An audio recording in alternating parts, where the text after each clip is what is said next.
Okay, good afternoon. Today is my class on microbial pathogenicity.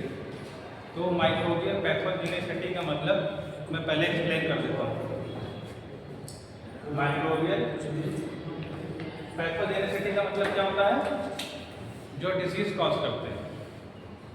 ठीक है, pathogenicity का मतलब क्या होता है? पैथोजन, माइक्रोबियल का मतलब होता है microbes, micro organism. Micro organism पता है आपको, कोई वायरस, बैक्टीरिया, फंगस, पैरासाइट। ठीक, और पैथोजेनिसिटी मतलब जो रोग कारक हो, डिजीज कॉज करें। ठीक है, तो ऐसे माइक्रोब्स जो डिजीज कॉज करें उसके बारे में हम लोग इस सब्जेक्ट में पढ़ेंगे।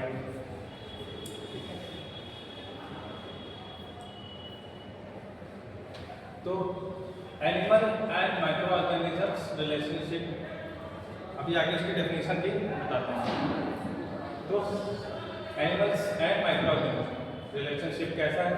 एनिमल्स क्या होगा? जैसे ह्यूमन है, एनिमल है, ये सब होस्ट का काम करते हैं। ठीक है, ये जो माइक्रोब्स हैं किसके ऊपर अपना फूड कहाँ से रिसीव करते हैं? एनिमल से, ठीक है, या ह्यूमन से। तो उसमें कैटेगरी बनी हुई है। पहला है सैप्रोफाइट। सैप्रोफाइट का मतलब क्या हुआ? सैप्रोफाइट फ्री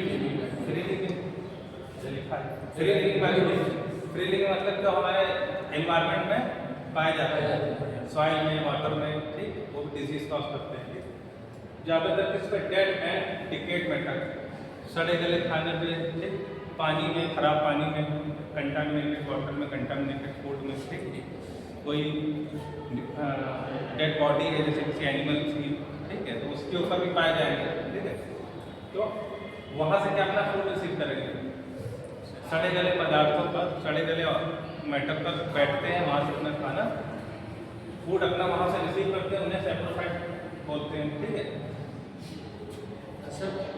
सबटिल्स को छोड़ के। ठीक है, अच्छा, यहाँ पर एक टर्म्स है अपॉर्चुनिस्टिक इन्फेक्शन। अपॉर्चुनिस्टिक इन्फेक्शन का मतलब क्या होता है? अपॉर्चुनिटी मतलब मौका। ठीक, इन्फेक्शन का मतलब इन्फेक्शन का मतलब हिंदी में क्या होगा? इन्फ्लेमेशन, संक्रमण। ठीक, संक्रमण, तो या डिजीज कॉज करना। ठीक, तो जब मौका मिलेगा, जब इस माइक्रोब्स को, सैप्रोफाइट, किसी भी माइक्रोब्स को जब मौका मिले और वो आपको डिजीज कर दे, जैसे हमारे नॉर्मल फ्लोरा में इंटेस्टाइन में जैसे बैक्टीरिया रहते हैं, गुड बैक्टीरिया कहते हैं, ठीक है, कुछ इकोलाई भी रहते हैं, प्रेजेंट है थोड़ी मात्रा, मतलब हमारा इम्यून सिस्टम उनके ऊपर क्या रहता है? डोमिनेंट रहता है। हमारा इम्यून सिस्टम डोमिनेंट रहता है। अभी हम सांस ले रहे हैं जैसे, तो लाखों करोड़ों माइक्रोब्स हमारे रेस्पिरेशन के थ्रू जा रहे होंगे लंग्स में। ठीक है, गट में भी जा रहे होंगे। हम लोग पानी नॉर्मल पी रहे हैं, सब जगह आर ओ का पानी रहता है, तो हम लोग नॉर्मल पानी भी पी रहे हैं, उसमें भी बैक्टीरिया होते हैं। ठीक है, तो वो क्या हमें डिजीज कॉज कर रहे हैं? नहीं कर रहे हैं। डिजीज कॉज करेंगे तब जब उन्हें अपॉर्चुनिटी मिलेगी। अपॉर्चुनिटी कब मिलेगी? जब इम्यून सिस्टम वीक होगा। तो ठीक, हमारे इंटेस्टाइन में से ई कोलाई है, जब हमारा इम्यून सिस्टम वीक होगा, ठीक है, तो डिजीज कॉज करेंगे, इसे बोलेंगे अपॉर्चुनिस्टिक इन्फेक्शन।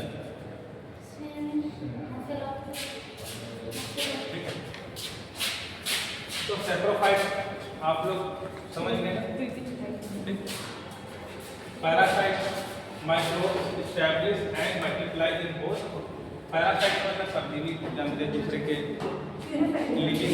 लिविंग ऑर्गेनिज्म के को होस्ट की तरह उसमें अपना फूड रिसीव करते हैं। ठीक है, तो पैरासाइट्स हो गए। Microbes establish and multiply in host, host में एंटर करते हैं और वहाँ पर अपने आप को एस्टैब्लिश करते हैं। सैप्रोफाइट आपको पता है? सैप्रोफाइट जो एनवायरनमेंट में पाए जाते हैं, डेली लिविंग मैटर जो अपना खाना लेते हैं। ठीक है, और पैरासाइट्स होस्ट में अपने आप को एस्टैब्लिश करते हैं। ठीक, उसके बाद वहाँ पे मल्टीप्लाई करते हैं। ठीक है, पैथोजन प्रोड्यूस डिजीज। ठीक है, तो यही पैथोजन है जो डिजीज कॉज करते हैं। हमारा आज माइक्रोबियल पैथोजेनिसिटी का सब्जेक्ट है। तो माइक्रोबियल का मतलब यही हो गया हमारे माइक्रोबियल पैथोजेनिसिटी मतलब डिजीज कॉज करना, ठीक है। यस। तो उसमें सैप्रोफाइट हो गए, पैरासाइट्स हो गए, कमेंसल हो गए, living harmony in the host without causing disease, facilitative pathogen, host resistance. तो ये कमेंसल क्या रहते हैं, हानि रहित है, ठीक है। हानि रहित का मतलब कोई डिजीज कॉज नहीं करते, हमारी बॉडी में लिविंग ऑर्गेनिज्म में रहते हैं लेकिन डिजीज कॉज नहीं करते हैं, तो वो कमेंसल है। लेकिन अगर उन्हें मौका मिलेगा जब आपका इम्यून सिस्टम डाउन होगा तो वो डिजीज कॉज कर सकते हैं। अपॉर्चुनिस्टिक इन्फेक्शन उसी को बोलते हैं, हो सकता है, ठीक, जब उसको अपॉर्चुनिटी मिलेगी, ठीक है। ऐसा तो कोई हार्मफुल नहीं है। मुझे एस्कैरिस जैसे हम लोगों ने हिंदी मीडियम वालों ने पढ़ा होगा सहभागिता, क्या कहते हैं उसे, वो पढ़ा था ना, हिंदी मीडियम को कोई नहीं है, सहभागिता पढ़ा था ना, जैसे साथ रहते हैं लेकिन नुकसान नहीं करते एक दूसरे को, ठीक है। हाँ,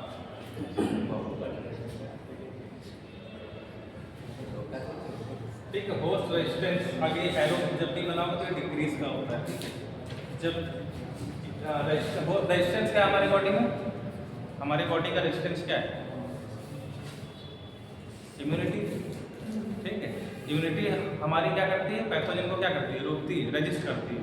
तो रेजिस्टेंस हमारा जब डाउन होगा, डिक्रीज हो जाएगा तो डिजीज हो जाएगी, ठीक है।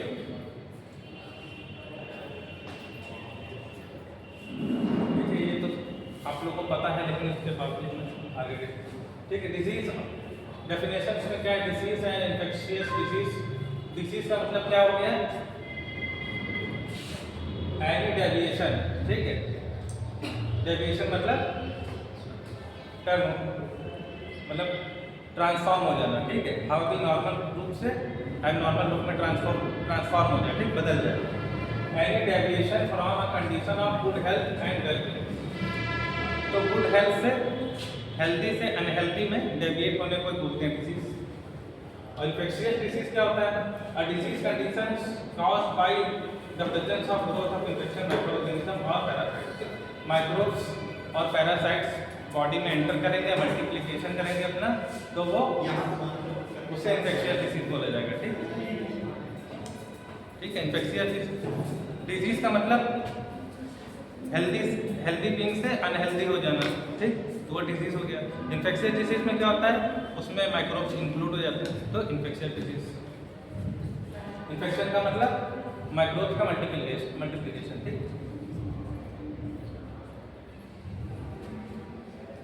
आज ये एक तरह से इंट्रोडक्शन है। एंट्री ऑफ पैथोजन, तो पैथोजन की एंट्री होती है जैसे इन्फेक्शन, पैथोजन एंटर और establish invade normal anatomical barrier, ठीक है, पार कर जाता है। नॉर्मल एनाटॉमिकल बैरियर हमारा क्या होता है, जैसे हमारी देखो पैथोजन एंटर होगा बॉडी में, कैसे एंटर होगा, फिर अपने आप को एस्टेब्लिश करेगा। एस्टेब्लिश कैसे करेगा, इन्वेड मतलब इन्वेड नॉर्मल, घेर देना, ठीक है, पार कर जाना, ठीक। हमारा नॉर्मल एनाटॉमिकल बैरियर जो है उसको पार कर जाता है, ठीक। पार करने के बाद इन्फेक्शन कॉज करता है। तो हमारा नॉर्मल एनाटॉमिकल बैरियर क्या क्या है,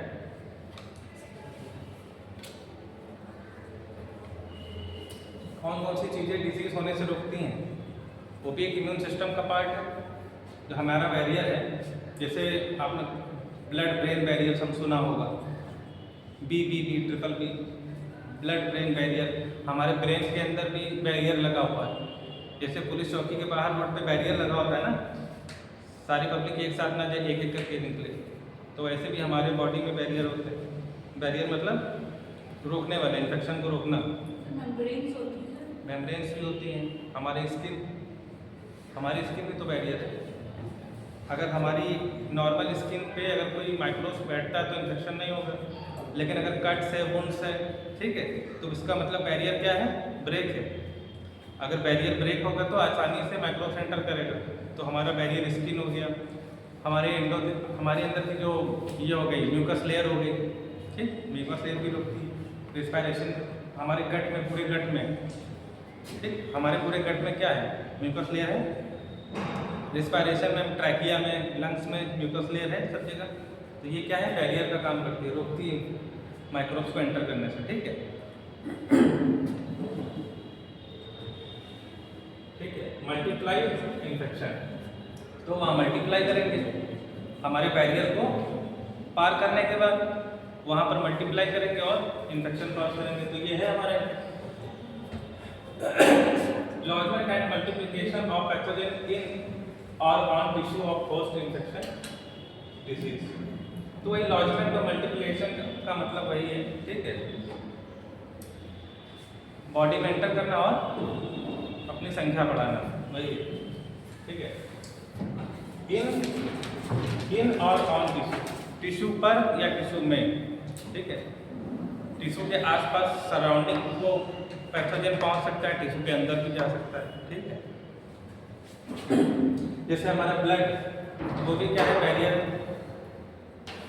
ब्लड भी तो बैरियर है, ब्लड में WBC है, वो रजिस्ट करते हैं।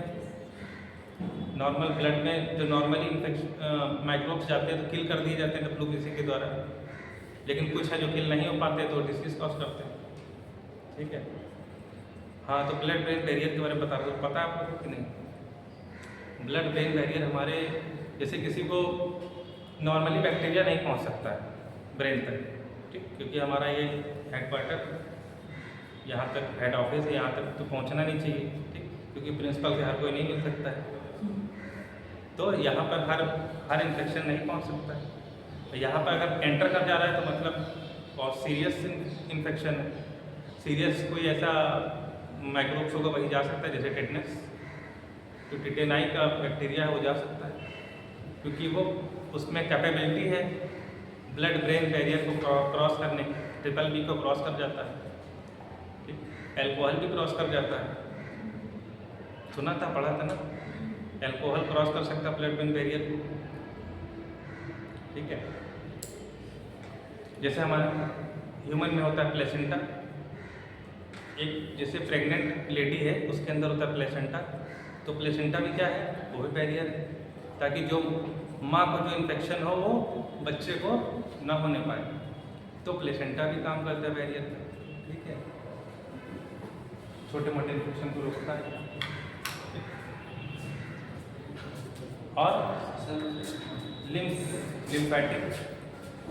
लिम्फेटिक हमारा इम्यूनिटी होगी, जैसे ब्लड में WBC हमारा इम्यूनिटी है, उसी तरह लिम्फेटिक भी, लिम्फ भी हमारा इम्यूनिटी है। लिम्फ हो गया, lymphatic fluid, lymph node, lymphatic fluid और लिम्फ नोड, स्प्लीन, ये सब हमारा इम्यूनिटी का पार्ट है। ठीक है, ये सब बैरियर है। ठीक है, और टिटनेस का बैक्टीरिया क्रॉस कर जाता है और मेनिंजाइटिस हो जाता है ना। इंसेफेलोपैथी, कुछ तरह की इंसेफेलोपैथी होती है। इंसेफेलोपैथी मतलब, इंसेफेलो का मतलब होता है ब्रेन। ठीक है, ब्रेन में इन्फेक्शन हो जाना, कोई डिसीज हो जाना, इंसेफेलोपैथी बोलते हैं उसको। कि कुछ तरह की इंसेफेलोपैथी होती है, बैक्टीरियल मेनिंजाइटिस हो गया। ठीक है, कुछ तरह इन्फेक्शन है जो ब्रेन तक पहुंच जाते हैं।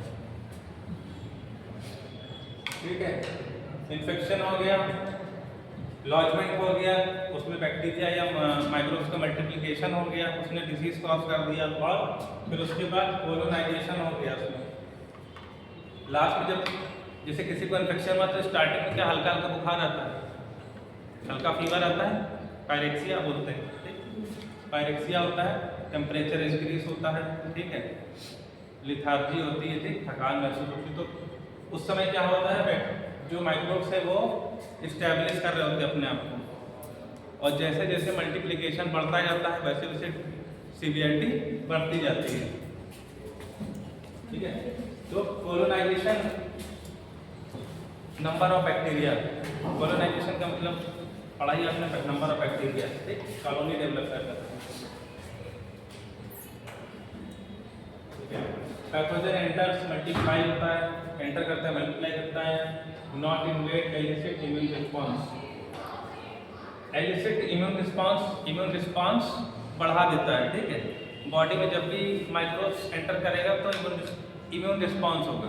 इम्यून रिस्पॉन्स, फीवर भी आता है, इन्फेक्शन आया तो बॉडी इसके अगेंस्ट में रिस्पॉन्स करती है ना, ताकि हमको पता चले फीवर आता है, ईचिंग होती है, रेडनेस होती है, ठीक, किसी तरह की एलर्जी हो गई, ठीक है, तो ईचिंग भी होगी। तो ये हमारा इम्यून रिस्पॉन्स है। इस्नोफिल बढ़ जाता है तभी तो ईचिंग शुरू होती है, तो वो क्या हमारा इम्यून रिस्पॉन्स। अगर हमें और क्या होगा, फीवर आएगा इम्यून रिस्पॉन्स में, और ईचिंग होगा, रेडनेस आएगी, स्वेलिंग आएगी, तभी तो पता चलेगा कि हमें इन्फेक्शन हुआ, तभी तो हम ट्रीटमेंट कराएंगे, ठीक है। और क्या हो सकता है, फीवर हो गया, स्वेलिंग हो गई, इन्फ्लामेशन के जितने साइन 5 साइन थे वो सारे आएंगे, ठीक है।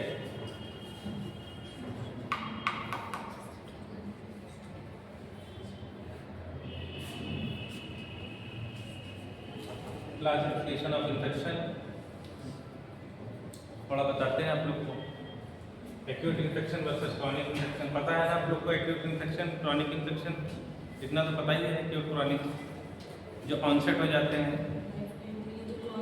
जैसे आज हमने कुछ खाया कंटामिनेटेड, ठीक है, तो आज सुबह मॉर्निंग खाया और 4 घंटे बाद, 5 घंटे बाद या इवनिंग तक या अगली मॉर्निंग तक पेट में दर्द शुरू हो गया या फीवर आ गया, कुछ ऐसा सिम्टम आया, ठीक, तो इस तरह के इन्फेक्शन को एक्यूट बोलते हैं, ठीक है। सर ये तो सीरीज हो जाएगा ना, जैसे एक्यूट फिर माइल्ड फिर क्रॉनिक, ये सीरीज होती है ना? नहीं, वो अलग कैटेगरी होगी, वो सीवियर माइल्ड हो जाएगा। वो हर डिसीज की एक्यूट और क्रॉनिक अलग कैटेगरी है, ठीक। सीरीज देखते हैं कि जैसे माइल्ड, हाँ, माइल्ड, मॉडरेट और सीवियर वो अलग कैटेगरी है, ठीक है। तो वो इसमें नहीं, इसमें भी काउंट होगा, इसमें भी काउंट होगा। जब कोई चीज़ स्टार्टिंग होती है तो माइल्ड है और बढ़ जाती है, लास्ट स्टेज में सीवियर हो जाती है, वो हम इन्फेक्शन के लिए भी कह सकते हैं, पेन के लिए भी कह सकते हैं, ठीक है। लॉन्ग टर्म और शॉर्ट टर्म मान सकते हैं। क्रॉनिक को लॉन्ग टर्म मान सकते हैं, एक्यूट को शॉर्ट टर्म मान सकते हैं। हाँ, करो। एक्यूट इन्फेक्शन तुरंत होता है, तुरंत, रैपिड हो जाएगा। हाँ, तुरंत उसका असर दिखता है, ठीक है। इम्यून रिस्पॉन्स भी तुरंत होता है और ट्रीटमेंट भी उसका एक्यूट की तरह ही जल्दी ठीक हो जाता है। 10 दिन, 15 दिन, बहुत ज़्यादा 1 महीना ट्रीटमेंट चलता है। क्रॉनिक इन्फेक्शन में क्या हो गया कि महीनों लग जाते हैं ट्रीटमेंट होने में।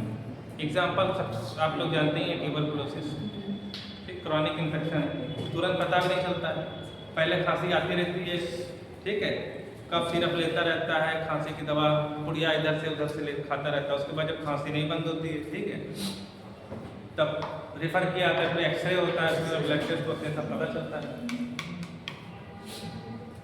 एक्यूट इन्फेक्शन में क्या है, infection characterised by sudden onset, अचानक से हो जाए, रैपिड प्रोग्रेशन, प्रोग्रेशन मतलब डिजीज प्रोग्रेस होना, आगे बढ़ना, ठीक है, रैपिड प्रोग्रेशन तेजी से आगे बढ़ना। भाई मॉर्निंग में एक वो मीटिंग आई, शाम तक होते होते आपने डॉक्टर पास नहीं गए तो रेपिटेशन बढ़ गए, 10 से 15 बार वो मीटिंग हो रही थी। इसी यही चीज डायरिया के साथ भी है, ठीक है, बढ़ता जाएगा, प्रोग्रेशन रैपिड होगा, बढ़ता जाएगा, घंटों में आपको असर दिखेगा एक्यूट में, ठीक, and often with severe symptom. और ऐसा नहीं है कि एक्यूट है तो आज ही इन्फेक्शन में हो सकता है कल तक वो चीज़ सीरियस बन जाए। भाई इतना वोमिटिंग, इतना डायरिया आ जाएगा, सीरियस नहीं बन जाएगा, ठीक है। तो एक्यूट में ऐसा होता है। फीवर भी होता है भाई, आज 99 डिग्री हुआ, दोपहर तक शाम तक बढ़ गया, 102 104 पहुंच गया, तो रैपिड प्रोग्रेशन रहेगा, ठीक है, एक्यूट इन्फेक्शन, उसको हम मानेंगे एक्यूट इन्फेक्शन।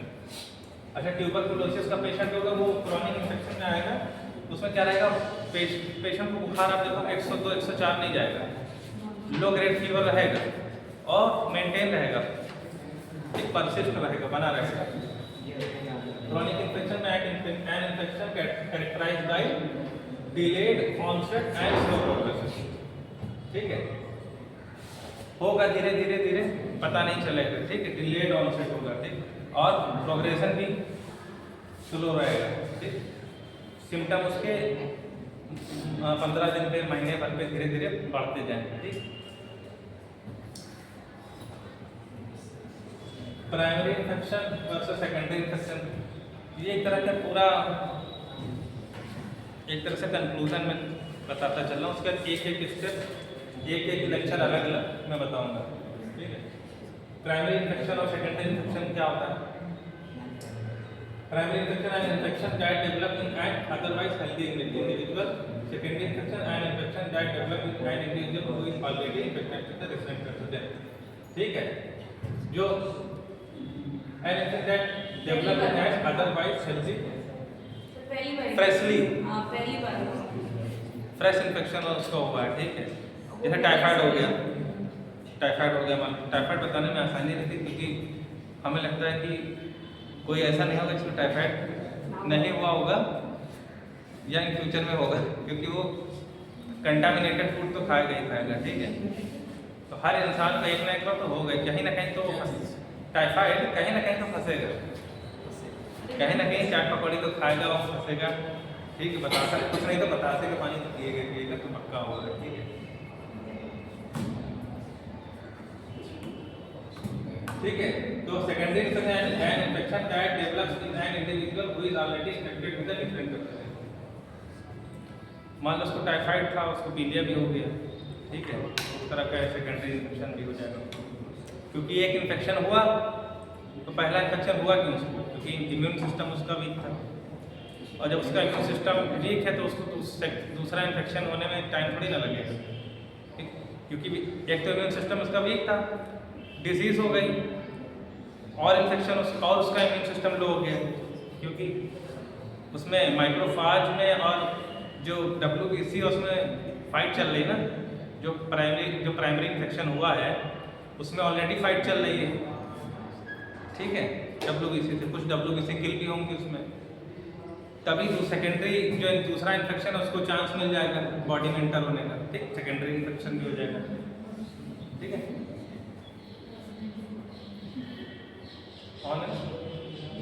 ठीक है। Localise infection versus systemic infection, ये सब अलग अलग कैटेगरी है। जैसे तो माइल्ड, मॉडरेट, सीवियर बोल लेते हैं, वो सब जगह फिट हो जाता है, ठीक है। हर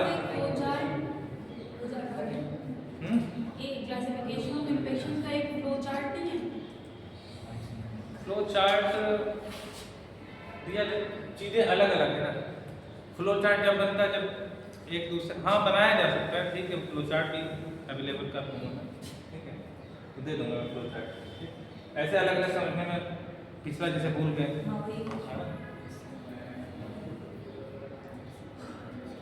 प्राइमरी सेकेंडरी हो गया, लोकल सिस्टमिक हो गया। इसका फ्लो चार्ट आप खुद ही बना सकते हैं चाहे तो, ठीक है, बना देंगे, कोई दिक्कत नहीं, मैं बना दूँगा। तो लोकलाइज इन्फेक्शन, सिस्टमिक इन्फेक्शन आपको पता ही चल रहा है। जैसे सिस्टमिक को जनरलाइज इन्फेक्शन भी बोल सकते हैं, ठीक है। जैसे जनरल फिजिशियन होता है ना, जनरल फिजिशियन क्या देखता है? सब चीज़ देखता है। तो ये सिस्टमिक इन्फेक्शन क्या होगा, इसको जनरल में बोल सकते हैं, ठीक है। ये हमारी पूरी बॉडी में सिस्टमिक इन्फेक्शन पूरी बॉडी में ऑल ओवर बॉडी स्प्रेड करेगा, ठीक है। लोकलाइज इन्फेक्शन लोकल एरिया में रहेगा, ठीक। लोकलाइज इन्फेक्शन में क्या होगा? An infection that is restricted to a specific location or region within the body of the host। ये लिम्ब में हो सकता है, ठीक है, अपर लिम्ब में हो सकता है, लोअर लिम्ब में, या हैंड में हो सकता है इन्फेक्शन। लोकल हो गया ना, एक रीजन हो गया। लोकल का मतलब हो गया रीजन, ठीक है। आइज में हो गया लोकलाइज इन्फेक्शन है, क्योंकि आइज में इन्फेक्शन है तो आप एक आंख से नहीं देख पा रहे, दूसरी आंख से देख पा रहे, ठीक है। नहीं, एक आंख से दूसरी आंख में फैलने के चांस पास में रहते हैं ना। अगर किसी को एक आंख में इन्फेक्शन है तो वो क्या करेगा बताओ? सबसे पहले बार बार क्या करेगा? बार बार आंखों में हाथ लगाएगा, बार बार आंखों में हाथ लगाएगा, तो स्प्रेड होगा कि नहीं आसानी से, ठीक है। Systemic infection and infection that has spread to several region or areas in the body of host. मान लो ब्लड में इन्फेक्शन हो गया, ठीक है, ठीक है। सिस्टमिक इन्फेक्शन मान लो ब्लड में इन्फेक्शन हो गया, अब जैसे टाइफाइड हो गया, फिर एग्जाम्पल दे रहा हूँ टाइफाइड का, इस तरह के जितने भी हैं कॉलरा, टाइफाइड, ये क्या होगा हमारे ब्लड में एंटर किया तो पूरी ब्लड को पूरी बॉडी में सर्कुलेट करेगा, ठीक है। तो ये सिस्टमिक इन्फेक्शन होगा, ठीक। लोकल इन्फेक्शन में कोई किसी तरह का वुंड हो सकता है, ठीक है, एक पर्टिकुलर रीजन में, ठीक। मान लीजिए लिम्फ नोड में, है ना, सर्वाइकल लिम्फ नोड, टॉन्सिल हो गया, ठीक है, टॉन्सिल हो गया। टॉन्सिल क्या होगा, वो भी लोकलाइज हो गया, ठीक। सर्वाइकल टॉन्सिल, ठीक है, कहीं किसी भी तरह का कहीं का टॉन्सिल बढ़ गया, ठीक है, टॉन्सिलाइटिस हो गया, एडिनाइटिस हो गया, ठीक है, लिम्फ नोड में इन्फेक्शन दोनों को बोलते हैं, ठीक। जहाँ एडी करके होता है यूज होगा एडिनाइटिस, तो भी वो लिम्फ नोड में इन्फेक्शन होता है, ठीक। टॉन्सिल तो यहाँ थ्रोट वाले को टॉन्सिल होता है, ठीक, होता वो भी लिम्फ नोड है, उसका पर्टिकुलर नाम टॉन्सिल रख दिया गया, भी इन्फेक्शन होता है। टॉन्सिल बहुत सेंसिटिव होता है, सबसे जल्दी टॉन्सिल्स होते हैं। टॉन्सिल बढ़ना है इम्यून रिस्पॉन्स है, डिजीज नहीं है। कहता हमारे टॉन्सिल हो गई, अरे वो नहीं कि टॉन्सिल पहले भी थी, है ना, वो पहले भी थी, वो इम्यून तुम्हारे क्या लिम्फ नोड इन्फेक्शन बॉडी में हुआ तो लिम्फ नोड बढ़ गए, वो अगर टॉन्सिल बढ़ गए हैं, अगर टॉन्सिल बढ़ गए हैं तो टॉन्सिल नॉर्मल शेप में भी आ जाएगा, ठीक है। खाना खाने में क्या लगेगा, गले में लगेगा कि कंस्ट्रिक्शन है, खाना फंस रहा है गले में, तो टॉन्सिल बढ़ जाता है तो खाने को रोकते हैं, तो क्या होता है, पेन होता है गले में। लेकिन अगर एंटीबायोटिक लेंगे या कुछ इम्यूनिटी बूस्टर लेंगे तो क्या हमारी बॉडी की इम्यून सिस्टम हेल्दी हो जाएगा, तो टॉन्सिल अपने आप गायब भी हो जाएंगे, ठीक है। बहुत लोग क्या करते हैं, जिनके टॉन्सिल बार बार बढ़ते हैं टॉन्सिल ही कटवा देते हैं, टॉन्सिल का ऑपरेशन करवा देते हैं, नहीं पता, टॉन्सिल रिमूव करवा देते हैं, तो उससे क्या होता है, क्या प्रॉब्लम सॉल्व हो जाती है। अगर किसी के टॉन्सिल मतलब लिम्फ नोड बार बार इनलार्ज हो रहे हैं, ठीक, तो हम वो लिम्फ नोड ही निकाल देंगे, तो उससे क्या होगा भाई सर, हॉस्पिटल में लोग जा रहे हैं तो डॉक्टर तो पैसा कमा रहे हैं, उन्हें क्या तो सर्जरी के पैसे मिल रहे हैं, तो उन्होंने क्या कर दिया, रिमूव कर दिया। हाँ हाँ, जब फिर बढ़े फिर आ जाना मेरे पास, फिर हम उसको रिमूव कर देंगे, उसका कोई मतलब वो तो आपका एक ऑर्गन निकाल दिया ना। लिम्फ नोड में हमारी बॉडी के तरह का ऑर्गन जो प्रोटेक्ट कर रहा है। अगर सिपाही कम कर दिए जाए पुलिस थाने से तो क्या सिक्योरिटी क्या सही हो जाएगी, सिक्योरिटी तो और वीक हो जाएगी, है ना। 100 सिपाही थे, एक सिपाही हमने हटा दिया, मतलब क्योंकि बीमार था तो उसको हमने हटा ही दिया, सस्पेंड कर दिया, तो इम्यूनिटी और वीक होगी ना। उसके बजाय उसको हटाने के हम उसको क्योर करें, क्योर करके फिर उसको रिज्वाइन कराएं, ठीक है। इसी तरह आजकल के स्लिप डिस्क की समस्या हो रही है ना, तो सर्जन क्या कर रहे हैं, डिस्क ही हटा दे रहे हैं, रिमूव करवा दे रहे हैं, जिससे अरे वो नहीं होती है डिस्क आपकी डिस्क हर्निएशन जो होता है वर्टिब्रा में लंबर स्पॉन्डिलोसिस जैसे किसी को हुआ, ठीक है, तो डिस्क हर्निएशन हो जाता है, अपनी जगह से डिस्क बाहर हो जाती है, ठीक। तो उसको तो एक्सरसाइज वगैरह सही किया जाता है, लेकिन क्या करते हैं उसको रिमूव करवा देते हैं। तो आपके जैसे लंबा रीजन में 5 डिस्क हैं, आप उसमें से एक डिस्क को आपने रिमूव कर दिया तो आपकी इम्यूनिटी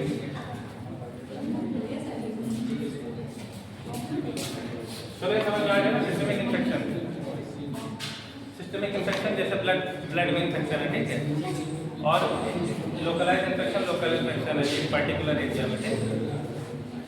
सिस्टमिक इन्फेक्शन मतलब ये पूरा सिस्टम हमारी बॉडी में कितने सिस्टम है, 11-12 सिस्टम है, तो किसी भी एक सिस्टम में अगर 13 है, अच्छा उस सिस्टम का नाम बताओ। जैसे स्केलेटल सिस्टम होता है, मैंने फर्स्ट सेमेस्टर में बात की थी इसकी, फिर से स्किन को क्या बोलते हैं, हमारा स्किन वाला जो सिस्टम है उसको क्या बोलते हैं, स्केलेटल सिस्टम, नर्वस सिस्टम, हाँ बोलो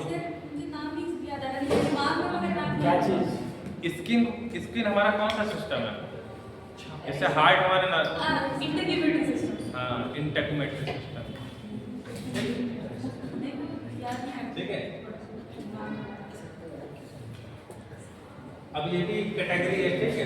क्लिनिकल, सब clinical, artificial, latent infection. Infection की भी कैटेगरी थी। क्लिनिकल इन्फेक्शन है इन्फेक्शन विद ऑब्वियस ऑब्जर्वेबल और डिटेक्टेबल सिम्टम, मतलब उसके सिम्टम हमें देखने को मिलेंगे। जैसे कोई भी डिजीज होती है उसके सिम्टम देखने को मिले तो क्लिनिकल इन्फेक्शन कहलाता है। इन्फेक्शन विद ऑब्वियस ऑब्जर्वेबल और डिटेक्टेबल सिम्टम, जिसको हम ऑब्जर्व कर सकते हैं, ठीक है। भाई पेन है, किसी को आया पेन है, एब्डोमिनल पेन है, फीवर है, ठीक है, सिम्टम को बता रहे हैं ना। पेशेंट पूछते हैं ना चीफ कंप्लेंट क्या, आपके सिम्टम क्या है, पर्चे से लिखते हैं ना। सिम्टम मिलेंगे तो क्लिनिकल इन्फेक्शन है। सब क्लिनिकल या asymptomatic infection and infection with few or no other symptom with active infection. तो असिम्प्टोमेटिक इन्फेक्शन या सब क्लिनिकल का मतलब हो गया कोई सिम्टम, हमें पेशेंट को इन्फेक्शन तो है लेकिन हमें कोई सिम्टम नहीं मिल रहा है, ठीक है। पेशेंट नहीं बता पा रहा है, ठीक है, कि हमें क्या दिक्कत है, कहीं दर्द है, नहीं दर्द तो नहीं, ठीक है। तो किसी तरह मतलब हो गया एब्सेंट, ठीक है, सिम्टम एब्सेंट है, ठीक, asymptomatic. Atypical infection, no characteristic. Typical का मतलब होता है एक तरह की पैटर्न हमें पता रहता है। जैसे हमें पता है किसी को, जैसे फिर मैं टाइफाइड का एग्जांपल देता हूँ, ठीक है, मैं मान लो टाइफाइड ही है, ठीक, तो उसमें क्या क्या सिम्टम आते हैं? फीवर आता है, ठीक, लिथार्जी होती है, जनरल वीकनेस रहती है, ठीक है, ज़्यादा सीवियरिटी बढ़ती है तो पैचेस भी आ जाते हैं, है ना, स्किन पे भी सिम्टम देखने को मिलते हैं, ठीक है। तो वो हमें पता है कि वो एक तरह का टिपिकल इन्फेक्शन है। उसके 4-5 सिम्टम आप किसी भी डॉक्टर के जाकर बताओगे कि हाँ हाँ तुमको टाइफाइड है, मुझे लग रहा है तुम्हें टाइफाइड है, 90% तुमको टाइफाइड है। तो इस मतलब बिना जांच कराए कैसे पता चला? सिम्टम से। तो मतलब उसको क्या है, टिपिकल सिम्टम है। जैसे किसी को ट्यूबरकुलोसिस है तो सबको पता है कि बहुत दिनों से खांसी आ रही नहीं सही हो रही, तो इसको लंग की ट्यूबरकुलोसिस हो सकती है, तो टिपिकल सिम्टम दे रहा है ना, ठीक। अब अटिपिकल इन्फेक्शन कोई कैरेक्टरिस्टिक नहीं दे रहा है, ठीक, इसे कोई सिम्टम नहीं मिल रहा है, ठीक है। ये लगभग मिलता जुलता ही असिम्प्टोमेटिक। और अटिपिकल, टिपिकल का मतलब होता है एक तरह का पैटर्न। जैसे सबको पता है कि डायरिया है तो मतलब उसके कोलन में इन्फेक्शन है, पेट में इन्फेक्शन है, ठीक। उल्टी आ रही तो उसको पेट में इन्फेक्शन है, तो ये क्या टिपिकल सिम्टम तो है। और अटिपिकल मतलब डिजीज तो है लेकिन उससे मिलते जुलते कोई सिम्टम नहीं आ रहा है। अगर किसी को पेट में इन्फेक्शन है तो पेट में इन्फेक्शन में जैसे हमको पता है कि टिपिकली क्या होता है, या तो उल्टी होगी या दस्त होंगे, नौजिया या वोमिटिंग कॉमन है, एब्डोमेन मतलब स्टमक में या इंटेस्टाइन में इन्फेक्शन होना, ठीक है, ये पता है, ठीक। लंग्स में इन्फेक्शन होगा तो क्या टिपिकल सिम्टम क्या मिलेंगे हमें? अगर लंग्स में इन्फेक्शन है क्या टिपिकल सिम्टम मिलेंगे? कफ, ठीक, कफ, स्पूटम, चेस्ट पेन, ठीक, और सफोकेशन हो सकता है, ब्रेथलेसनेस हो सकती है, ठीक, सांस लेने में दिक्कत, ठीक। तो ये टिपिकल सिम्टम यही होते हैं, ठीक, कि कुछ सिम्टम पता करके हमें पता चलता है कि इसको इससे कुछ नहीं तो इसको इसके फेफड़े में इन्फेक्शन लग रहा है मेरे को, ठीक। लेकिन अटिपिकल किसी तरह का कोई पैटर्न नहीं मिल रहा है। लेटेंट इन्फेक्शन इनएक्टिव और डॉर्मेंट लेटेंट हिडन फॉर्म, ठीक है, हॉस्ट रेजिस्टेंस, प्रोलिफरेशन और पैथोजेनेसिस। हाँ, बॉडी में इन्फेक्शन तो है, हाँ इन्फेक्शन तो है लेकिन एक्टिव फॉर्म इनएक्टिव है। जब उसको इम्यून सिस्टम आपका वीक मिलेगा तो वो एक्टिव हो जाएगा, तब तक पड़ा रहेगा बॉडी में, ठीक है, इंतजार करेगा। ये ना hidden form host resistance. Host resistance क्या होता है? इम्यूनिटी। हम बॉडी हमारा रेजिस्टेंस क्या है? हमारा इम्यूनिटी तो है, ठीक है।